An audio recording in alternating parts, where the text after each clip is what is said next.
Good morning. আজকে হচ্ছে 3 মে 2026। কাল রিজুর জন্মদিন, তো কালকে ভোটেরও কাউন্টিং আমাদের ওয়েস্ট বেঙ্গলে। তো তাই জন্য আজকে বাবার সাথে এখন বেরোচ্ছি, বজ্রাতে আছি, বাবার সাথে বেরোচ্ছি। এখন একটা কেক আনবো আর টুকটাক পায়েসের জন্য জিনিসপত্র আনবো। ওই সব কালকে বিশাল আয়োজন হবে, কারণ মা সমস্ত প্রতি বছরই করে এত কিছু প্রিপারেশন, তো এবছরও তাই করবে। তাই জন্য আজ থেকেই চলছে, কারণ কালকে বাবা থাকবে না বাড়িতে। তাই তো চলো রেডি হয়ে যাওয়া যাক। সকাল সকাল চা, ব্রেকফাস্ট সমস্ত কিছু করা হয়ে গেছে, বিছনা টিছনা সব রেডি করে ফেলেছি। এখন যাব, তারপরে ফিরে এসে বাদ বাকি সব কিছু করছি সেগুলো সব দেখাবো। তারপরে রেডি হয়ে বেরোলাম। বেরোনোর মুখেই উনি এলেন। এত সুন্দর গান করছিলেন, এখন আর এতটা সুন্দর করে গান করে কেউ বাড়িতে আসে না। তাই আমরা অপেক্ষাই করে গেলাম। ওনার গানটা শুনতে এত ভালো লাগছিল, পুরোটা শুনে তারপরেই আমরা বেরোলাম।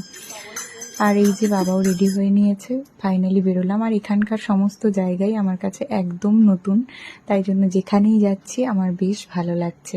তবে একটি কেকের দোকানে গেলাম। আমাদের আসলে চকলেট কেক নেওয়ার খুব ইচ্ছে ছিল, তাই জন্যই, না হলে কেকের কালেকশন খুবই ভালো এই দোকানে। তারপর ফাইনালি আমরা আরেকটি কেকের দোকানে গেলাম, ওখানে আমি পেয়েও গেলাম যেটি মন মতন চাইছিলাম। কেক কোনটা নিলাম এখনই রিভিল করছি না, বার্থডের পরে ওটা শেয়ার করব।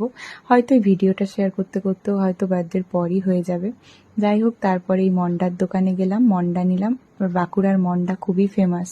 তারপর সঞ্জয় কাকুর দোকান থেকে বাজার করে নিয়ে সমস্ত কিছু পায়েসের জিনিসপত্র নিয়ে ফাইনালি বাড়ি চলে এলাম। That's it for today.